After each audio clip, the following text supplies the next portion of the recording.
everyone has enjoyed the short but restful break.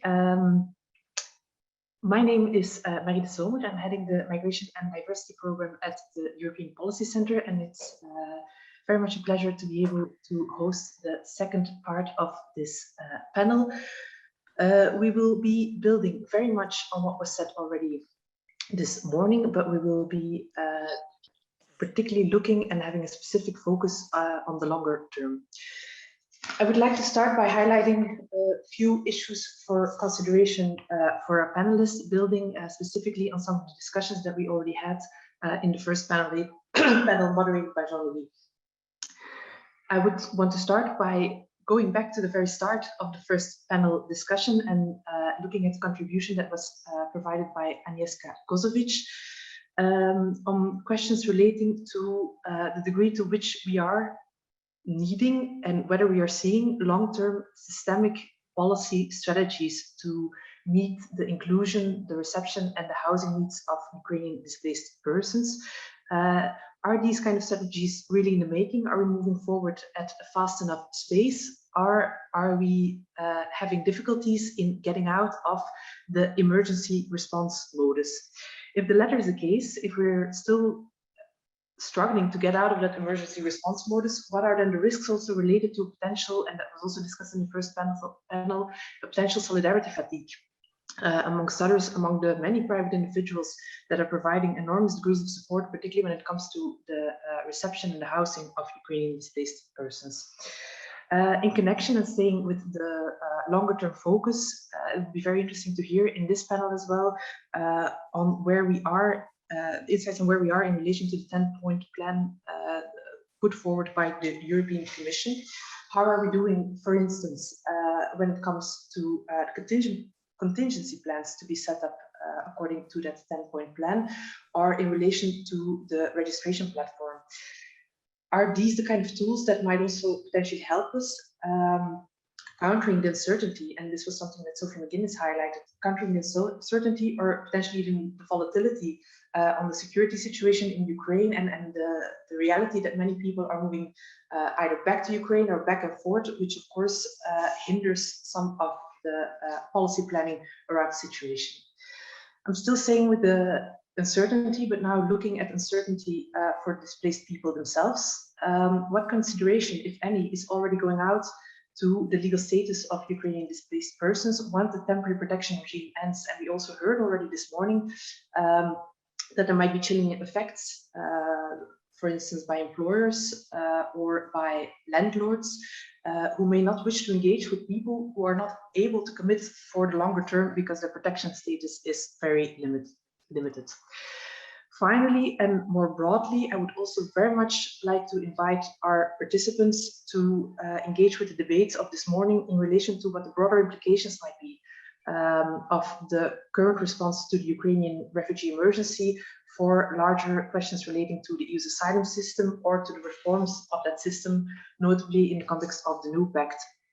How to look at the risks of, amongst others, consolidating, as Catherine Woolard coined it, a two-tier system with differences between those granted temporary protection and those subject to the regular asylum systems.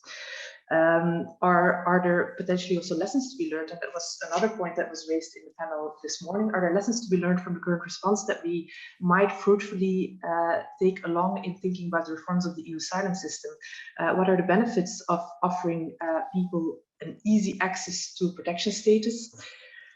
What can we learn as well from enabling their free movement? Has this helped in promoting solidarity between member states? Where are we, amongst others, in the envisaged, or in relation to the envisaged balance of efforts between member states? Has something along those lines been achieved, or are we still a far way ahead from that? Before turning over to my panelists, I want to highlight that in line with this morning, the audience is very much invited to take an active part in the discussion. Please do put your questions in the Q&A chat box. Don't hesitate, don't wait for the last moments to do so. I'd be happy to receive your questions at your earliest convenience. Please also write them as shortly and as concisely as possible. Okay, without further ado now, over to our panelists, and we have with us to begin with Mrs. Fabienne Keller, member of the European Parliament for the Renew Group. Mrs. Keller, the floor is yours for 5 to 7 minutes. We very much look forward to hearing your views on some of these questions raised, and then particularly also your views on where we are going or what implications there might be from this response to larger debates around the EU's asylum system. Over to you. Thank you so much. I hope you can hear me well. I am very honored to be part of this program concerning the EU response to the refugees flows from Ukraine. I must say that I am a member of the Libe Commission and that we interview very regularly on I think it's the third or the fourth time we did it last week. We interviewed the Commission to try to understand where we stand and what the main issues are. At the beginning, it was more a very short-term issue. We thought the war could be very short, actually, only a few weeks, and now we are in a long-standing situation. What is clearly in this situation is the fact that it's an unprecedented decision. We never used the temporary protection directive, so we activated it.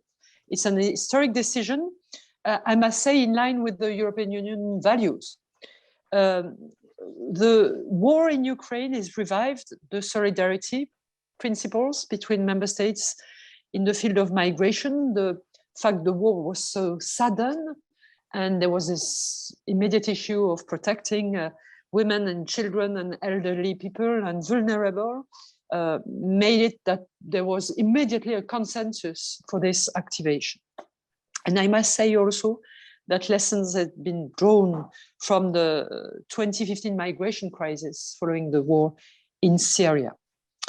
The implementation of this directive of temporary protection is and remains an enormous challenge.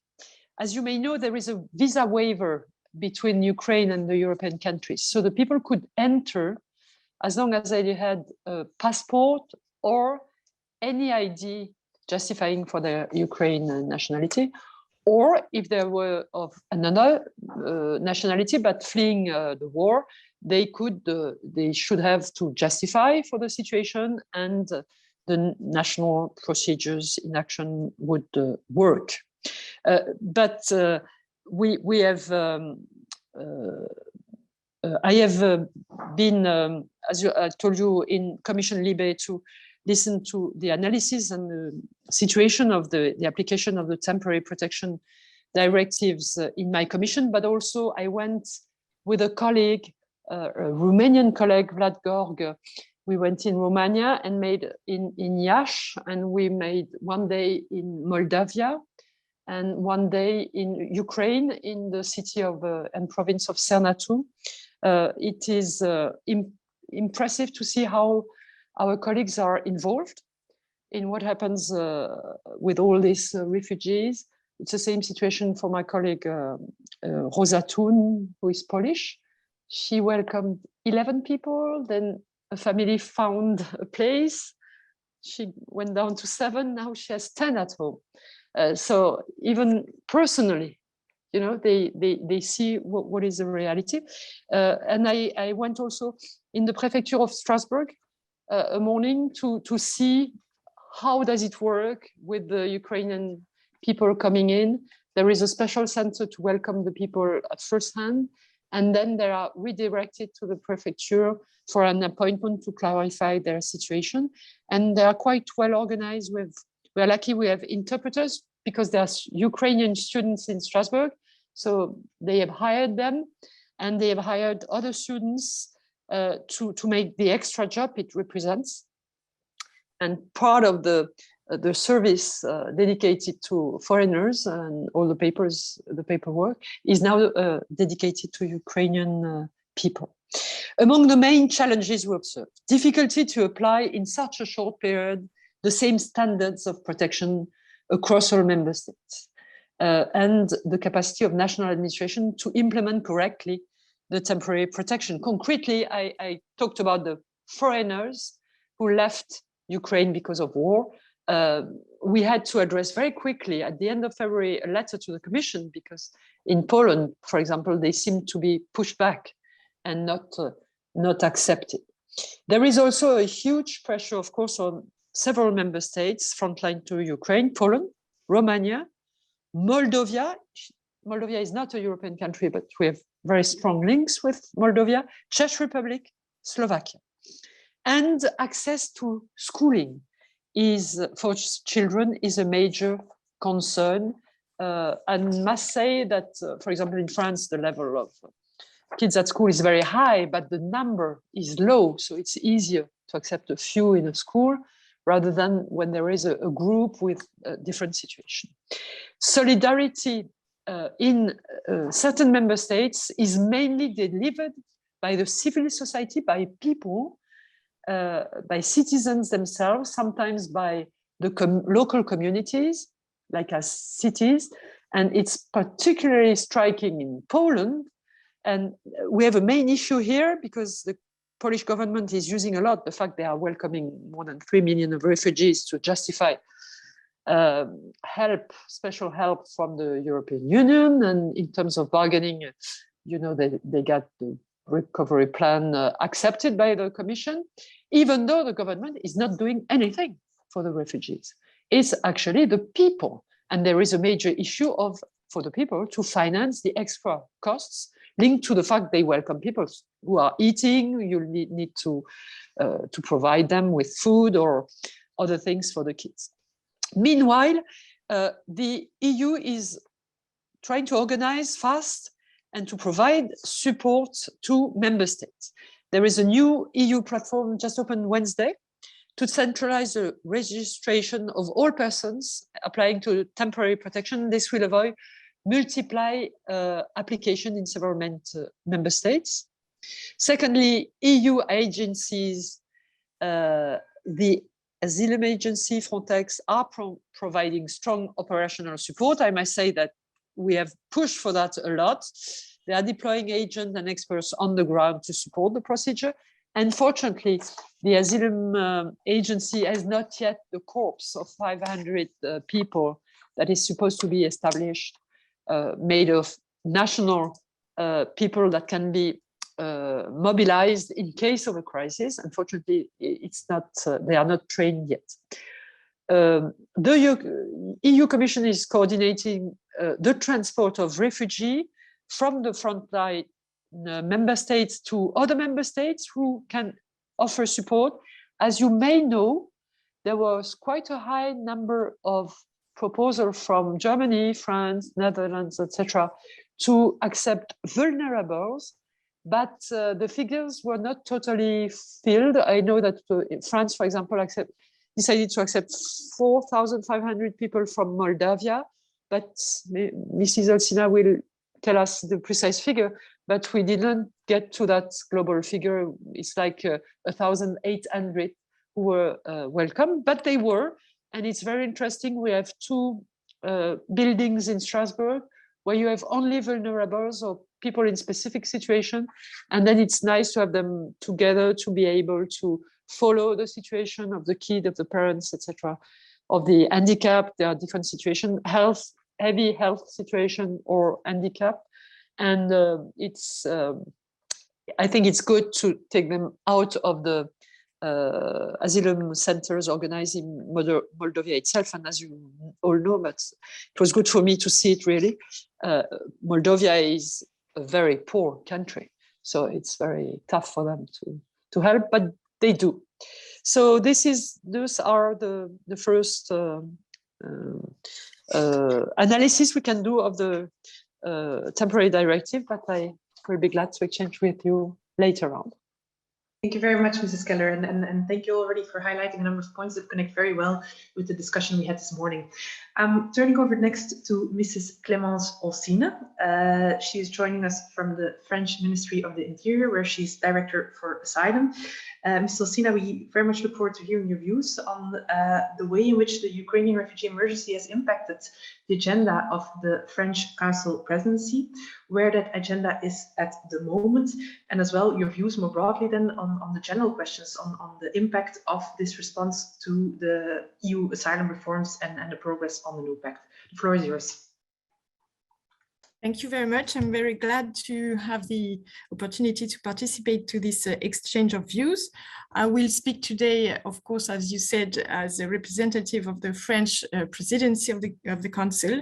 And in this regard, of course, there is everything you prepare when you're on the presidency, a lot of things, and then there is the real life and what you didn't anticipate. And in this regard, Ukraine, of course, has been very high on our agenda. And I will speak also as the French national authority, being in charge of operational coordination of this reception challenge of displaced people from Ukraine.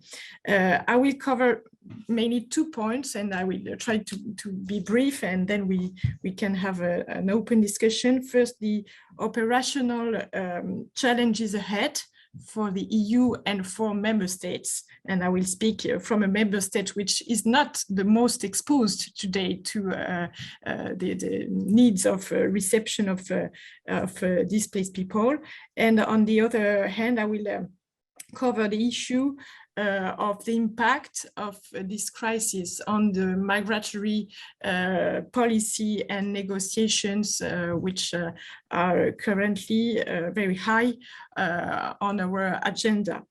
On the operational challenges, Mrs. Keller has raised some of them, and I will stress maybe 3 aspects.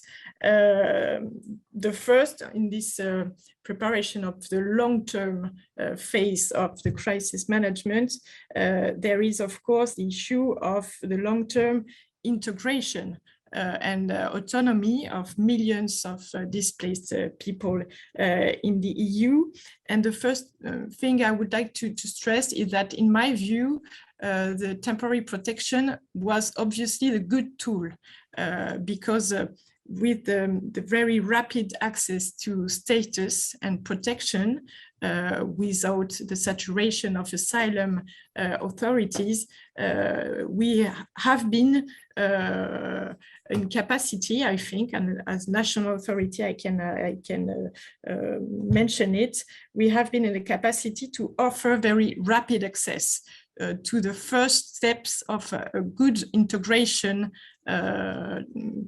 parcours, we would say, integration process for these people.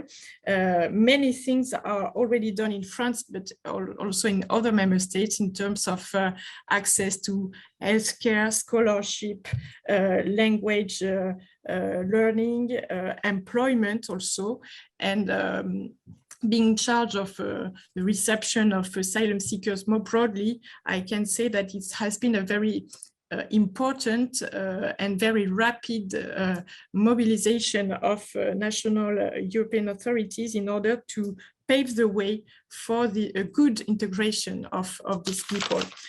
So the temporary protection, we have here a very positive view on this tool, and we, as a presidency, we are very glad that we could reach a very rapid consensus on this on the implementation of this directive.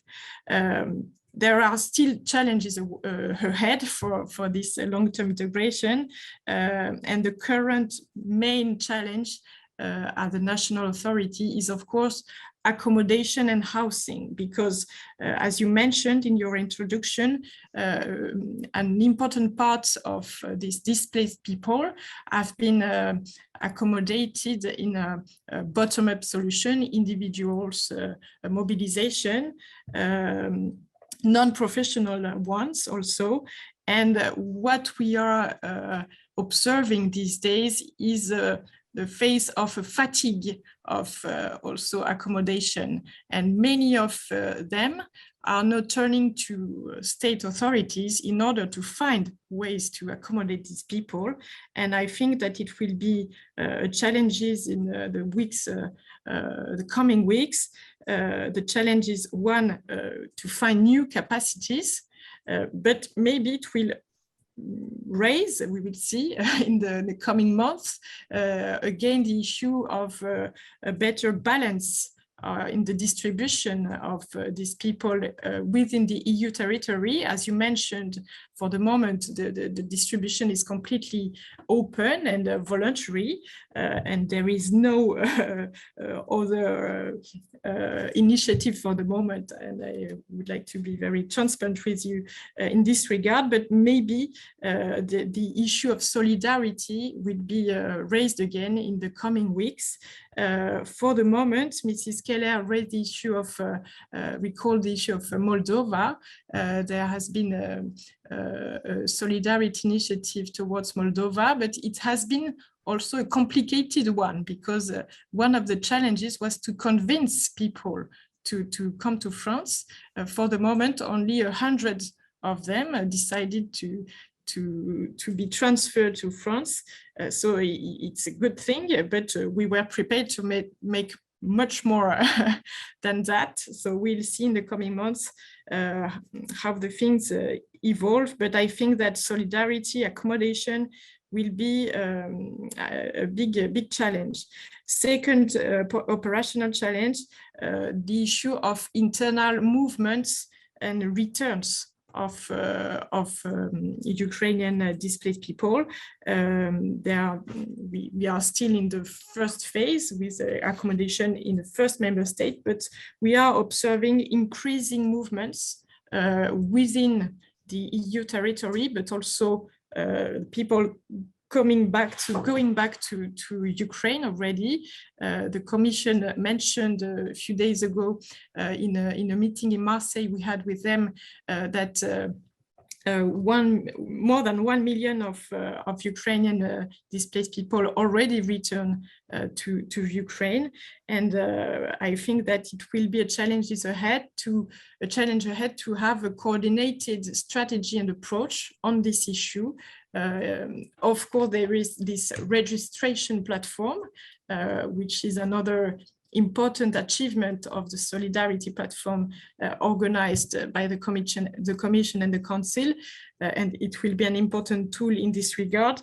But I think that we will have to coordinate on how we accompany the voluntary return of these people, which will be also an important part of the reconstruction strategy, hopefully, for Ukraine tomorrow.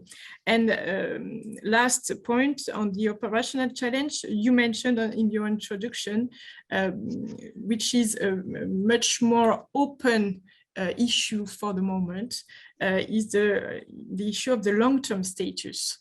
And it's a very important question. For the moment, we have, again, the temporary protection.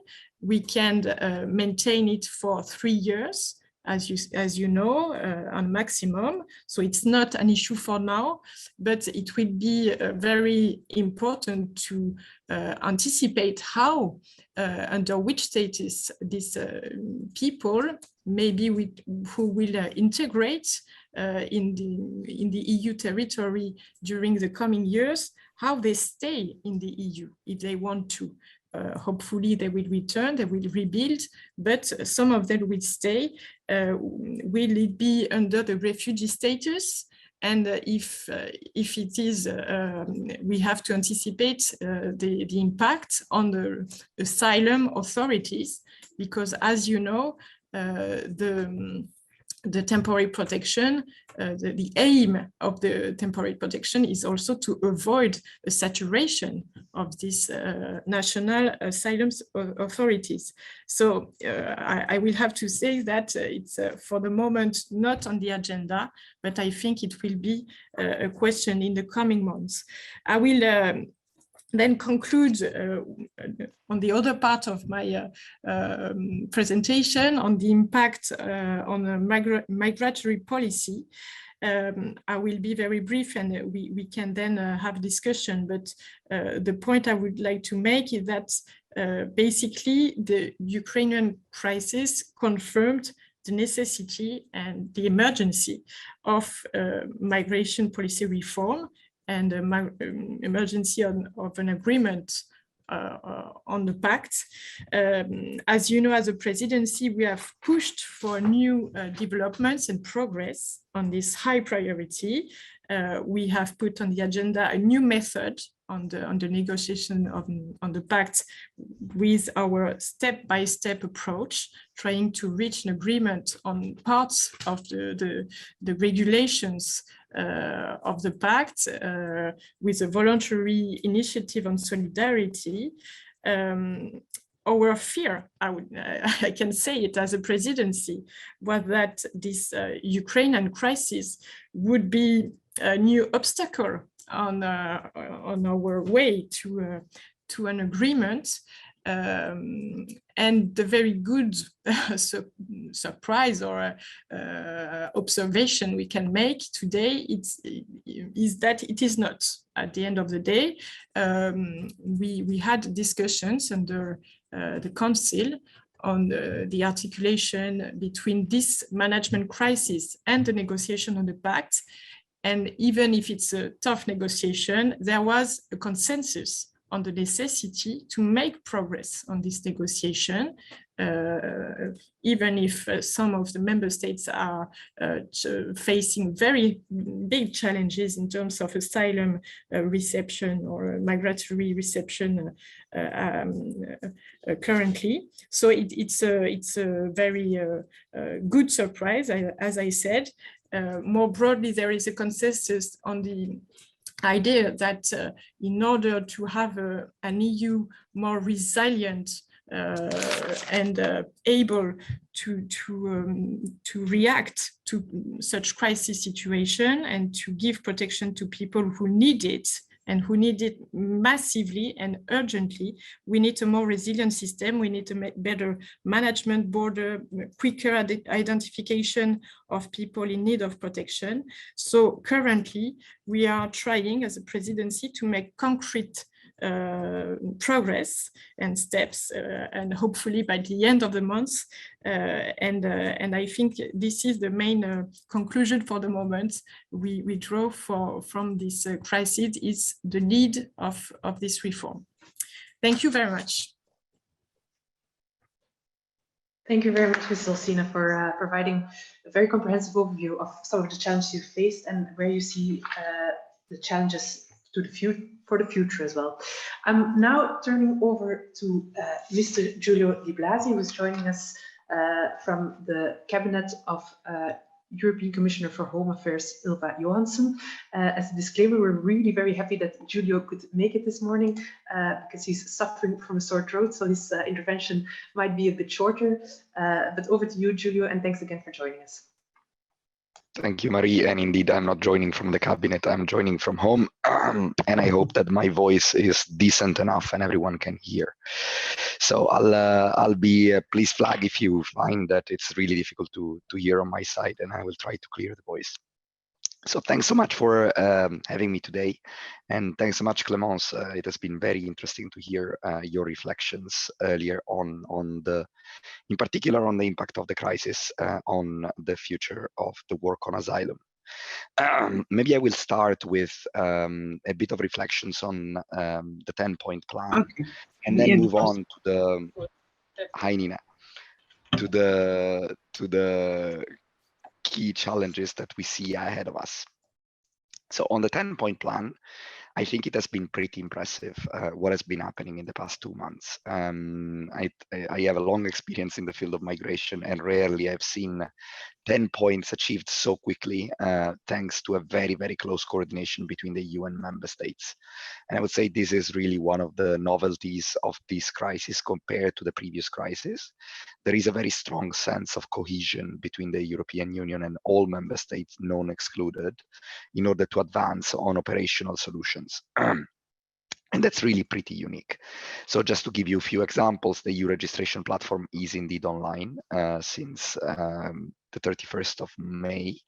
The numbers, just to reply also to Vit that I saw has posted the question in the chat, the numbers are not yet there anyway, because we are uploading the registration files country after country. So it will take still a few days in order to have all of the registrations in the system. But to say that on numbers, just to reply quickly to his question, Eurostat is starting to collect voluntary registration numbers from member states. So there is now a publicly available data on registration for temporary protection online.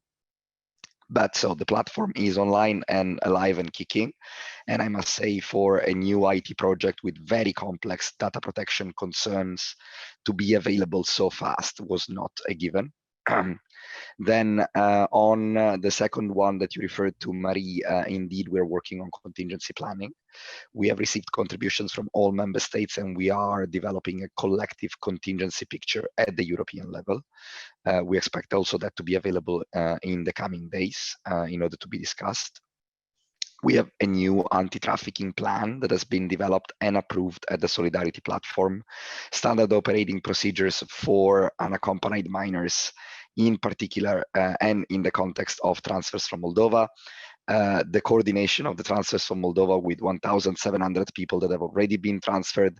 And indeed, just to beat on Clément's reflections, we are hoping to step up the transfers from Moldova, even though the majority of people are just moving along through the green corridor that has been established in Romania. But we need to get better at improving the numbers of transfers from Moldova.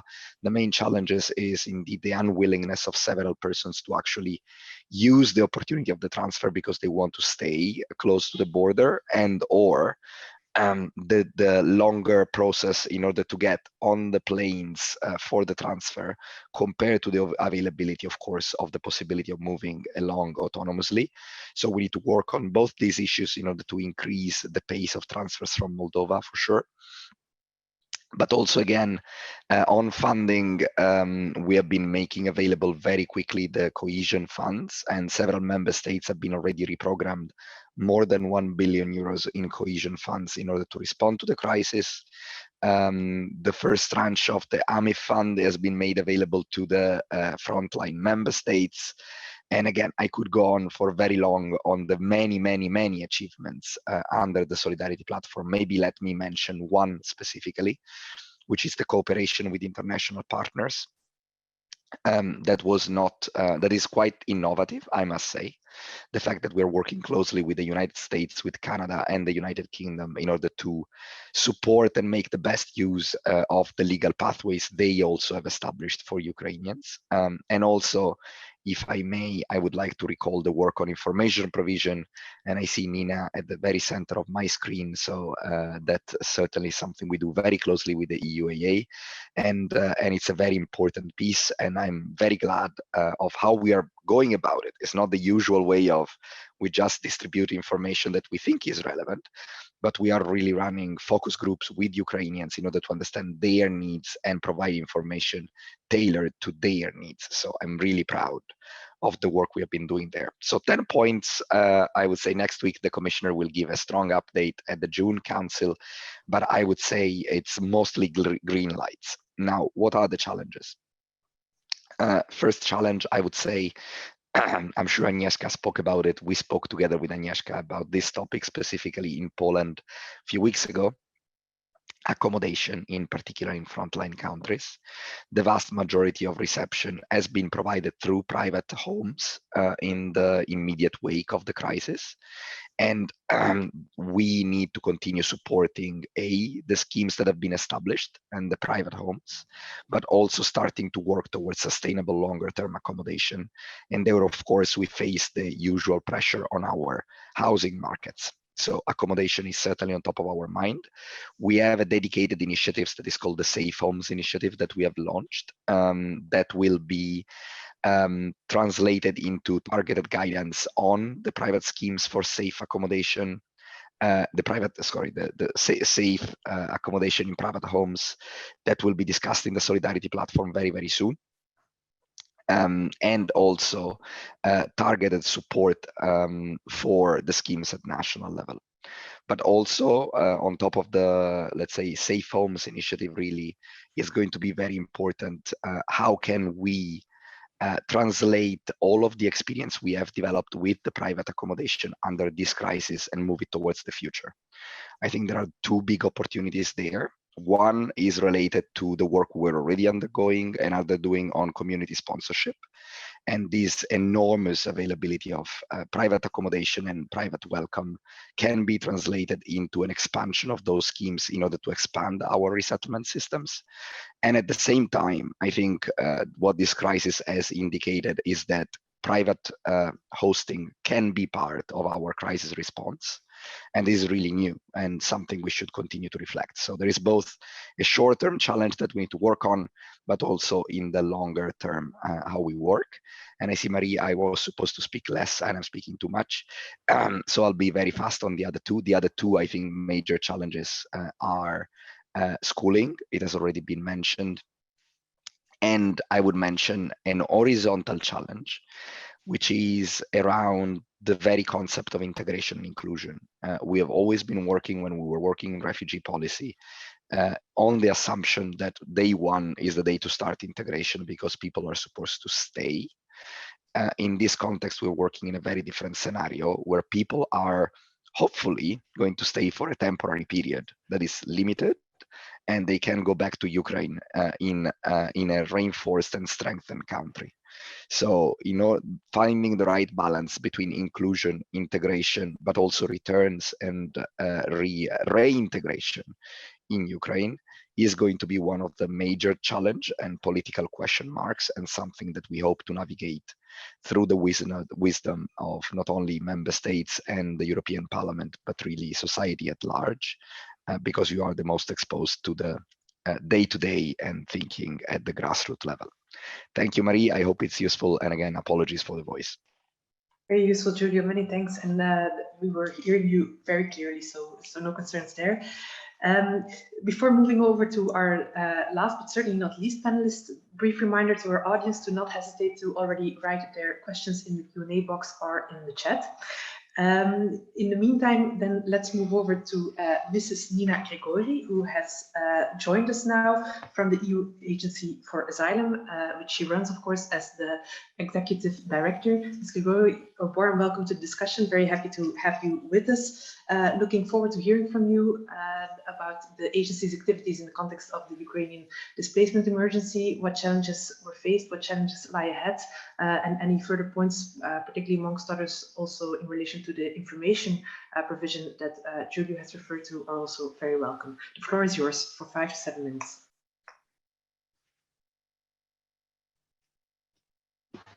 Yes, thank you very much. And I'm truly sorry that I couldn't join you before. And greetings from Bratislava. I was the panelist here on one of the quite interesting sessions, of course, where we talked about the situation in Ukraine, of course, and our reactions to that.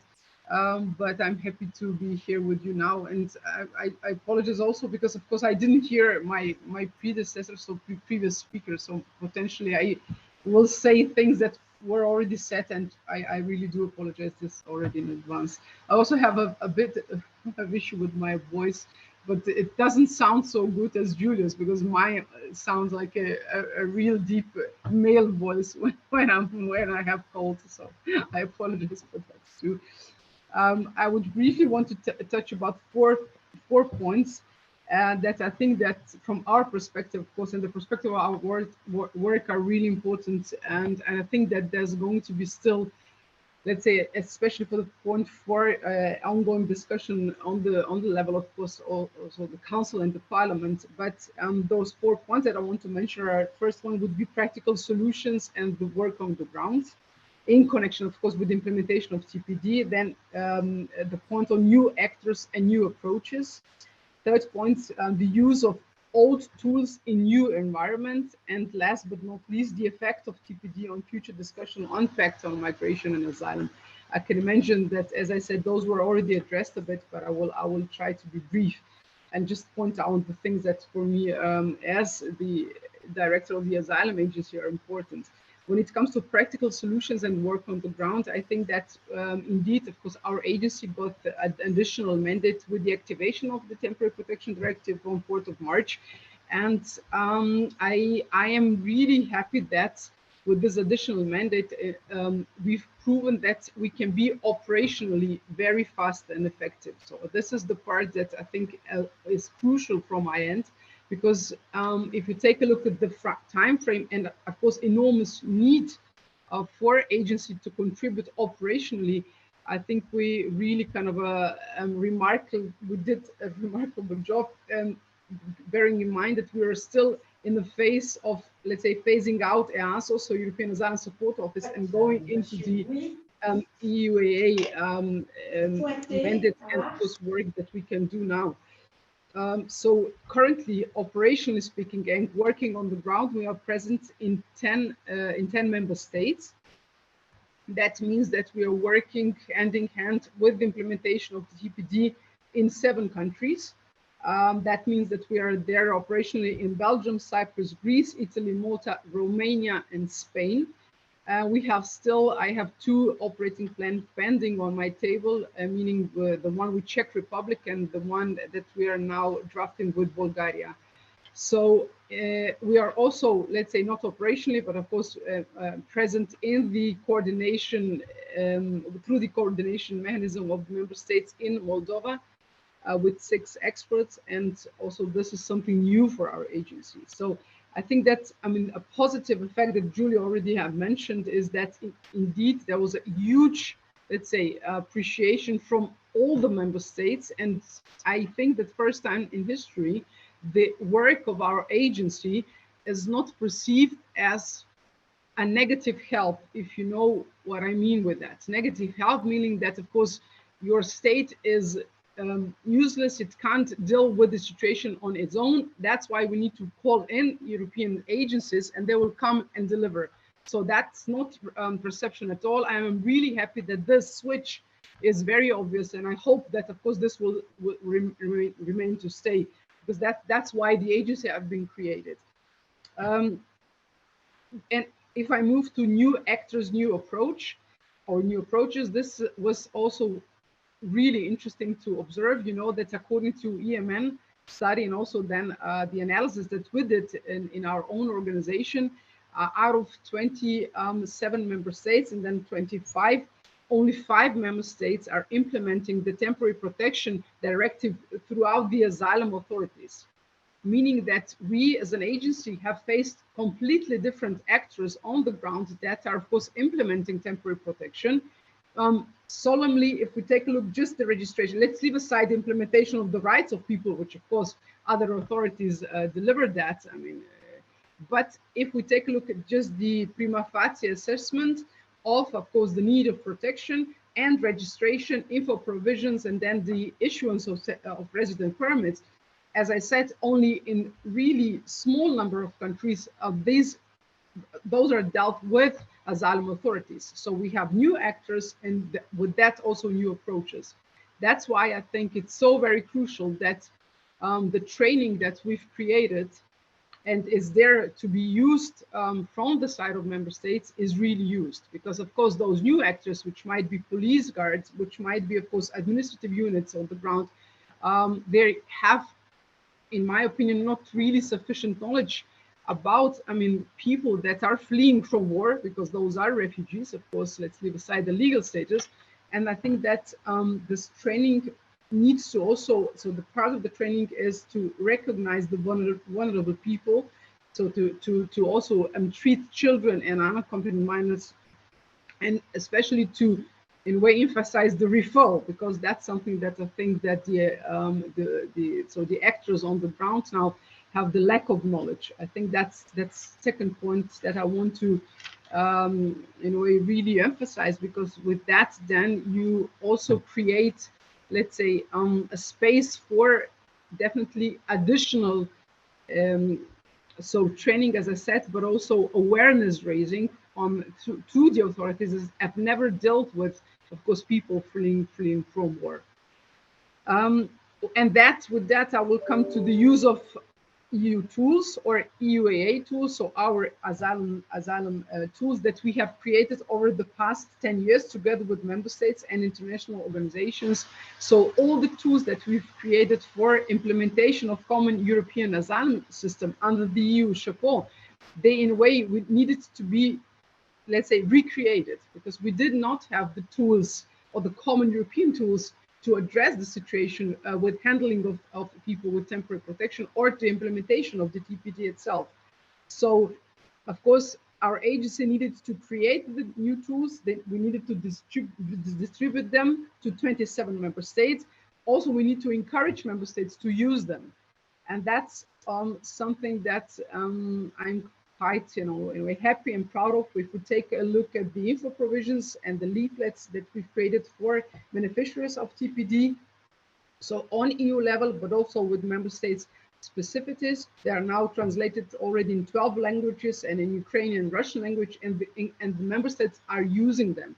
So that's also something which is, of course, very important. With that, we create, let's say, new European Union chapeau that we have created with common European system or under that in 10 years. So you can see and compare how we're doing work, I mean, with speed of light here when it comes to TPD implementation. But of course, we use all the knowledge and the experience that we've gained with creating tools under CEAS. With that, let me just briefly refer to, because Julia was talking about the private accommodation, and of course, let's say the lack of information, the knowledge there. I'm proud to say that we have prepared a set of practical recommendations on the provision of emergency placement in private accommodation.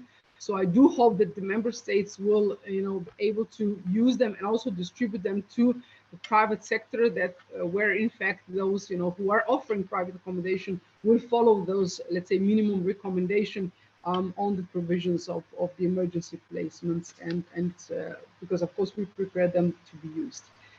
And then last but not least, and I will not delve into that too much because I think that other speakers are more equipped to do so, but the effect of the TPD on future discussion regarding the pact. Here I will just put, let's say, two questions maybe for my colleague panelists. The first one would be, of course, how and will the definition of solidarity be reshaped? I think that this is something that for sure member states and European Parliament will deal in the future discussions, because of course we can see that under the TPD, refugees are allowed to, of course, access protection immediately. They are allowed to choose their country of destination. They are allowed to move inside of EU. They're entitled to work, education, immediately. And we are talking about, of course, mass influx, yes, and of course, separate legal basis. But I think that I strongly am convinced that in the future, of course, the future, let's say, political debates, this will all need to be taken into consideration when we will discuss solidarity. And I'm also strongly convinced that the new migration paradigm will need to include the old elements to assure fast and efficient asylum procedures, of course, and effective return. But I also strongly believe that the role of the agencies in implementing, of course, legislation in practice, I think it's going to be looked, I would say, from other perspectives. So, and here I will conclude with last question. So, which are then the elements of the pact that can still be relevant for future discussion? I think that's in a way, with the practical examples that we've talked in this panel, I think that they're already a bit shaped or proven. So thank you very much for the floor. And of course, thank you very much, Mrs. Grigori.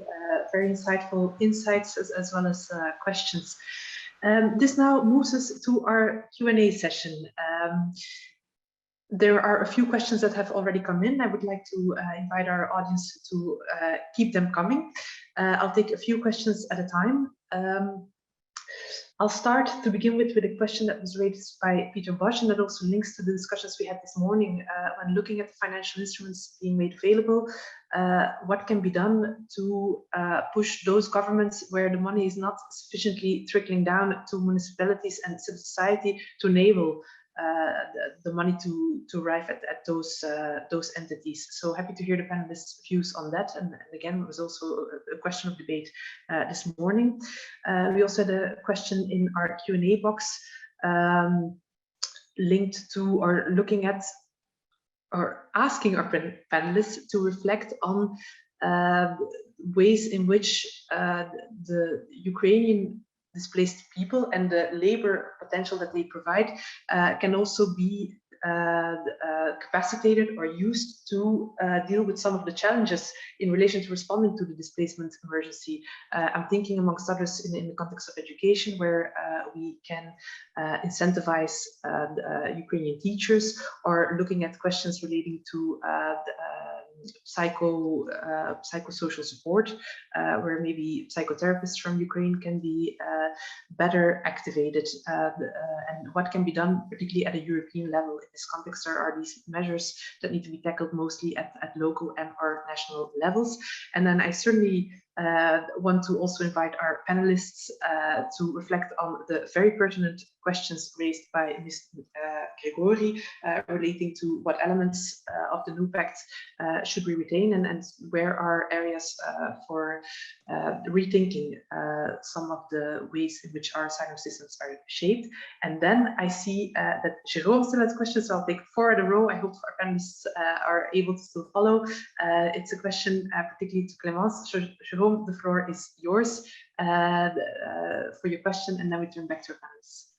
Thank you very much, Marie. Yes, it is a question to Clémence. Clémence, you mentioned that there has been a positive welcome in the most recent meetings of the Interior Minister discussion about your solidarity proposal as part of the gradual approach. My question is, does this positive welcome is related to the fact that your proposal is based on voluntary solidarity, not compulsory solidarity? And why have the Italian and Greeks be positive to that kind of weakening the proposal of the Commission on solidarity? Thank you very much, Jérôme. I'll turn back to our panelists. I'll maybe keep to the order we had before. So I'll first go to Mrs. Keller. The floor is yours if you want to comment on any of these questions.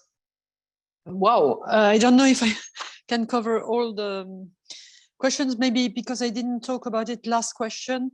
There is this proposal of the Council of a gradual approach, but I must say that the parliaments ask also for the whole package to be addressed and does not want to have part of it and probably never have the other part.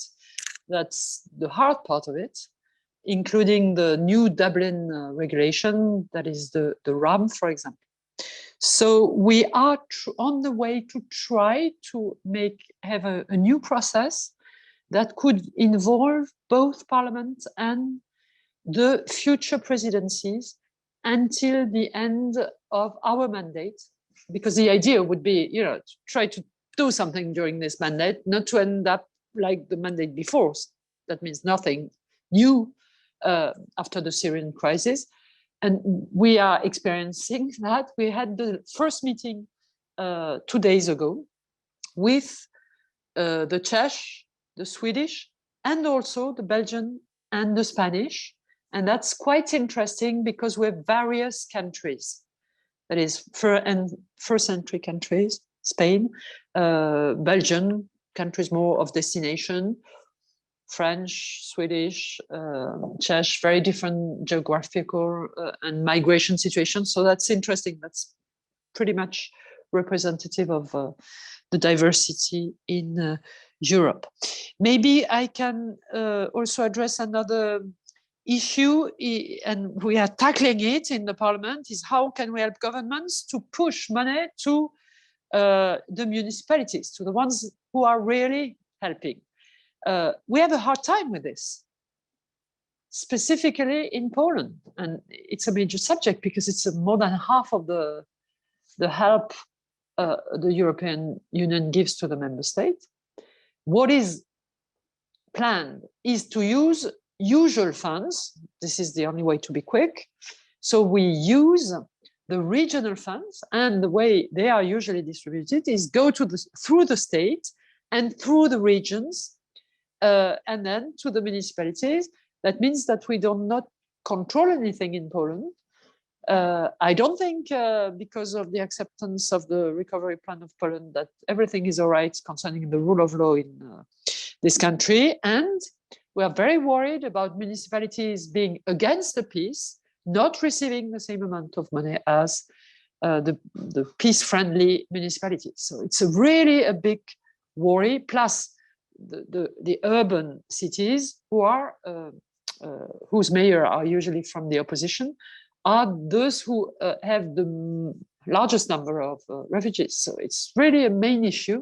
The way we distribute that money, we have not found yet the right tool. We have also AMIF and other funds that can be more targeted directly to the municipalities and regions, but I profit from my position here to push our friend from the Commission to accept this idea so we can help really those who are involved, which is not the tendency of the Commission up to now, and use more traditional ways of financing with their financial regulation and all the system that goes with it in Europe. Thank you very much. Over to Mrs. Olsina. Thank you very much. I'll try to answer to Jérôme and also to the interventions of Nina and Mrs. Keller. Yes, I mentioned a positive approach on this step-by-step proposal we made, a positive approach at this stage on the method and on the necessity to make progress. It's already a beginning. I didn't mention that we reached an agreement at this stage on the substance, but it's a process going on, and we have to maintain this process ahead. So we have a consensus on the method. We have a consensus on the necessity. And to answer to Nina also, I think that the Ukrainian crisis impacted, of course, the solidarity aspect of our migratory policy, but also responsibility. And at the end of the day, I think that if we want to be more resilient, to offer a protection to massive population in need of such a protection, we need also to tackle more effectively illegal immigration. We have to be more efficient in the way we answer to economic migration, which is not in need of protection. It doesn't mean that it is not something we have to tackle, but maybe differently. And it's I think, the idea behind this new asylum border process, which is proposed in the pact. And I think that it is in a way confirmed by this crisis. That's why we can reach sort of an agreement in the Council on the necessity to make progress. Is this initiative on a step-by-step approach weakening the Commission proposals? We consider it does not. And of course, we coordinated with the Commission, we coordinated with the presidencies coming after us, and this initiative is meant to make progress and to regain sort of a dynamic of negotiation, and a negotiation that, you know, has been very difficult in the past years. So the objective is to have a comprehensive agreement, an ambitious agreement based on the main equilibrium or aspects of the pact proposed by the Commission, but with a realistic method, I would say. And that's why we propose to make progress on parts of the regulations, on the border controls, and to have this voluntary solidarity initiative in the one hand. In the other hand, so we will try it. It's an ongoing negotiation, but I think on the method that it's an important progress. And to also answer to Mrs. Keller, I think that, of course, we need to coordinate, it's obvious, with the Parliament on this issue. And again, it's not contradictory with an ambitious and comprehensive objective on the policy, European policy on migrations. Thank you. Thank you very much. Over to Giulio, to the extent possible with the voice. Thank you. Thank you. And indeed, I mean, I can only reiterate what Clémence has said. There's no contradiction between the work that is going on in the step-by-step approach and the Commission proposals to the opposite. I think it's a very important approach in order to advance. And in no way is the solutions found for solidarity at the moment are the final solutions structural for the long term. But we can start piloting solutions for solidarity that can then feed into the legislative process as we advance on the overall package. So I think the step-by-step approach is very important, and is very important in order to unlock discussions that have been blocked and stopped for so long. And in this, I think, is the main heritage of the Ukrainian crisis. To be honest, I think it has been really unique in restoring a sense of collective trust and willingness to move forward at the level of the EU and with member states. And I think it has had an impact in the ability, I mean, without removing anything from the ability of the French presidency, but I think it has also had an impact in the ability of the French presidency and us in order to bring people around the table again in a positive atmosphere, so that things like the step-by-step approach can be discussed and can be achieved. So it's really important and really, really very positive. Then I almost forgot your questions, Marie, to be honest, in the long discussion forward, but I wanted to mention another thing on municipalities and civil society, because it's really important. And it's something that we also share, and that's why, for instance, for the funds that we have been mobilizing as the first tranche of the 400 million under the AMIF, we have included dedicated provisions that will make sure that a part of that funding, even though transiting through the national level, reaches out at civil society and municipal level. I think the percentage is 30%, but I don't want to be quoted out on that because I don't remember exactly, but it's a significant percentage of the amounts. And of course, there are significant restrictions in the ability of the European level to be directly targeting individual or national NGOs or national local authorities. So we are doing the best under the financial regulations and the financial frameworks that do exist in order to support those that are really at the front line of the response. I don't know, Marie, if there was anything else that I can cover. Otherwise, thanks again. Thanks to you, Julie. I also don't want to put too much strain on you, giving you so throat. Many thanks for those points, which are very welcome. Over to Mrs. Gregory to come in on any of the questions raised.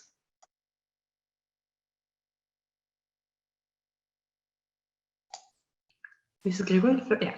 There you go. Yes, I'm here, but I don't know. Has any question been appointed directly to me? I do apologize, but did you? If yes, then. Sorry, you're asking whether any of the questions remain unanswered, or which one you need to come in on specifically? Yeah, no. What if there were any? No, I posed my own questions too. Exactly. Because I'm the panelist, but I think that Clémence and also Giulio touched upon them. So it's not that I would want to contradict or something. But were there any additional? I was chatting. I mean, I was looking at the chat, so I don't see there any concrete questions. But you can of course always pose them. Of course, no. I'm happy to maybe, because also time is of course limited, and we're unfortunately running out of it. But I might then want to highlight one further question to all of our panelists that was raised by Ralf Knetske from ICPD, particularly to Julia. But I think a number of panelists might want to come in on that. Might there be a backlash in cooperation with countries in Africa and Asia on migration due to the perception that Europe treats European refugees differently? And this connects again to what was said in the first panel as well, the two-tier system. So maybe one final, I think, key question. Happy to hear if there are short remarks that our panelists want to bring in on that key question.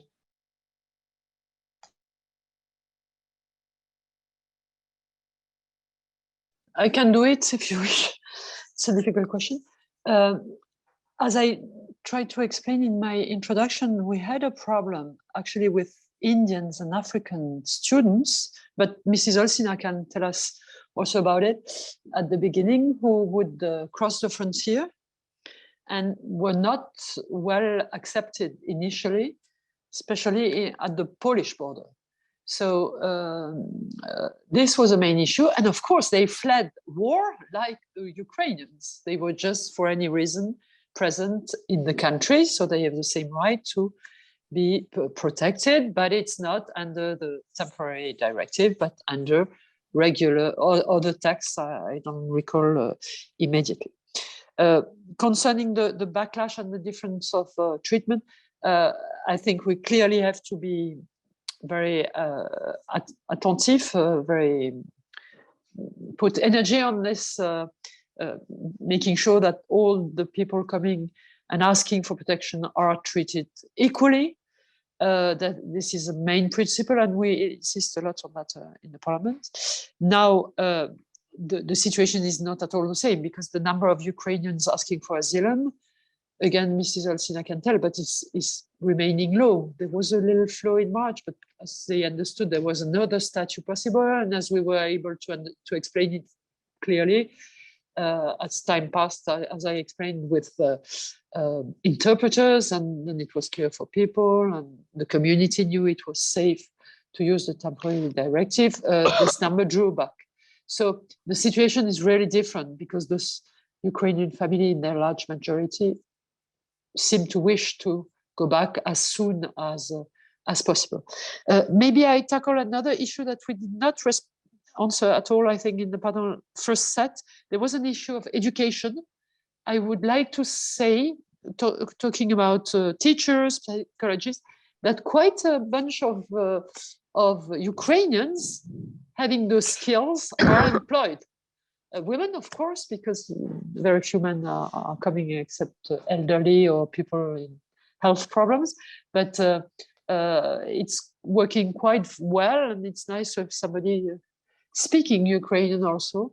Women there are some teachers among them, and other medical skills. So it's a nice way to accompany better the kids with the help of the local teachers. But then I want to share a testimony that I had in Ukraine. The displaced kids, as the Ukrainians, are not at school. And this is what struck me the most. And so the first demand of the government of Chernobyl was to help them to reopen the school in September. So the displaced person in Ukraine are not really included in the local communities, because there is the lack of the school. That is the best way to, when you get to a new place, to have new links, new social relations. Thank you very much, Mrs. Keller. Looking at my other panelists to see if they want to briefly still come in on this point. I'll turn to Julio in a second. If you could, I was accidentally muted. If you could keep it short, that would certainly be appreciated, as we also want to still hear from Jérôme Vignon for his concluding remarks. Over to Julio. I'll be hyper fast. I just want to add one reflection on the question from Ralph that I think points at a bigger issue of whether other countries will be how do they look at the TPD activation in the context of Ukraine and not the same being done in other contexts? And it's a very interesting question, but I think we should start also to make clear overall that one of the key goals of the Temporary Protection Directive is to protect the ability of the asylum systems to continue to swiftly provide protection to other nationalities. If we would have had 4 million people that would have applied for traditional asylum, all of our asylum systems would have been heavily overwhelmed, and I'm sure Clémence can comment to that better than me, and that would have delayed enormously the provision of protection to other nationalities. So in a way, the activation of the TPD really is a way to protect not only Ukrainians and others fleeing the conflict, but is a way to continue protecting also others. So I think it's important that this narrative is put out there. There is really no contradiction between TPD and asylum. They go really hand in hand. And then a very small thing on education. I just wanted to flag and advertise a recent website that the Commission has been working on with all of the initiatives on digital education available to Ukrainians in worldwide. So I posted the link in the chat, and I hope that can be useful to colleagues that are working on the ground. Many thanks, Giulio. Over to Clémence for any remarks or final words. And I'll also still turn to you, Mrs. Grigori, to see if there's any final remarks you would want to make before we turn to Jérôme Vignon. Ms. Olsina? Thank you very much. Yes, on this risk to have the double standards, as we read or we heard a lot these days. I completely share what Giulio just said. First, temporary protection protected the way we accommodate other asylum seekers, and it's very important to stress it. It protected, in a way, asylum systems. It protected also our national reception capacities. So I think it's a very important point and a positive one.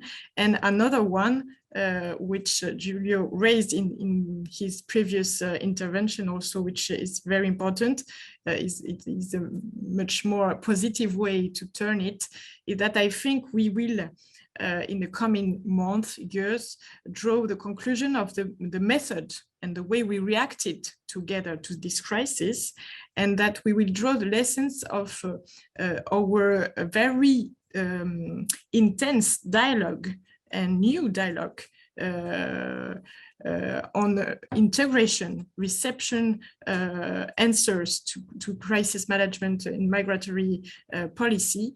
It's a very, of course, we have this constant dialogue within the agency with Nina and others, but for the first time, we had a dialogue every week on how we adapt on our reception, social integration process. And I think it will also be something we will use for other parts of the world and more broadly for migratory policy. Thank you. Thank you. Mrs. Grigori, any final remarks on this question or any other points? Yeah, we'll just take the elements that Julia and Clémence have mentioned. I strongly believe, I mean, I totally agree with them. I strongly believe that if we take a look at the common European asylum system as we have built it, or we're still building it in a way, we need to always bear in mind that, of course, it's a highly complex system. It's the only multinational asylum system in the world, but we've kept with the activation of the Temporary Protection Directive, which in fact has been adopted before TEAS was built, right? In 2001, we've kept one thing which is so important for European Union, and that's in 27 member states, we have one space of protection. And this has been, I mean, alive, and it's absolutely functioning through the use of different tools. And this is what Clémence said, that this is also important for the future discussion of, in a way, developing or reshaping in a way also maybe TEAS, because indeed when the question of discrimination of refugees according to different legal frameworks is asked, I fully agree that, of course, with activation of the TPD, we've protected Ukrainians, millions of them, but we also did not left behind the protection of other asylum seekers that are not coming through or with a massive influx in European Union, but because they are coming because they have been prosecuted or they are coming from crisis situation, and because the asylum system of member states being protected through TPD implementation, they're still working. They're still basically there, and they have been created to protect people, and they're doing their, let's say, the functionalities as such. And I really believe that, yes, taking on board all the experience now with the implementation of TPD, I mean, will just, in a way, make our system more resilient and stronger in the future, as Clemence said before. Thanks. Thank you very much. I would now like to turn over for a few last minutes to Mr. Jérôme Vignon, advisor at the Jacques Delors Institute, for his brief concluding remarks. The floor is yours. Thank you very much, Marie. I'm very privileged to try to draw in a very stylized manner conclusions from this second panel, even if I have the feelings that there was a large continuity between the first and the second panel. The messages which they convey to us are extremely convergent. First message is unprecedented. I think it is a word which you used, Fabienne Keller, describing the temporary protection directive, but it is also, we witness an unprecedented move of solidarity across civil society, public opinion, even governments, which we have never seen before in the history of migration in the EU. So this move should not be wasted. It should be protected through unity across member states, through imagination, and the fact that the current presidency has succeeded in bringing up unity, and I hope the next one, the Czech, will be able to do so, is very important, because, as said by Catherine Woolard, we need also the contribution of the civil society to persist when we want to fully take the best of this Ukrainian refugee crisis. My second point is we need a vision about the future pattern of migration between Ukraine and the EU. And this is a role for you, Giulio, for the Commission, I would say. In the previous panel, there was a point made that there should be a twofold intention in the integration work. The integration work for Ukrainian refugees in the EU now should also be useful for their contribution to the reconstruction. And this both aspect of usefulness of integration is what we exactly say when we talk about free movement of workers within the EU. To some extent, we have a long time before there will be an accession of Ukraine to the EU, but already now on starts a process of free movement between the Ukraine people and the EU. It needs to be thought about. It needs to be shaped in advance. My third point will be about spillover. There have been the hope in the previous panel that it would be a positive spillover between the experience of the implementation of the temporary directive and the normal asylum system. And this might be possible. Perhaps we can. But this will largely depend on the active implementation. I would say the shepherd role of your agency, Nina Grigori. It was good news to listen from you that your intervention were well received. Yes, this is a very good news, because we need you to foster in the same direction of convergence of asylum procedures across the EU, west, east, north, and south. This is a good occasion to do this.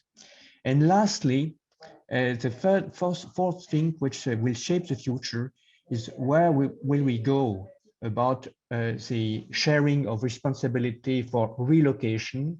In other words, solidarity, and what will be the successor of Dublin.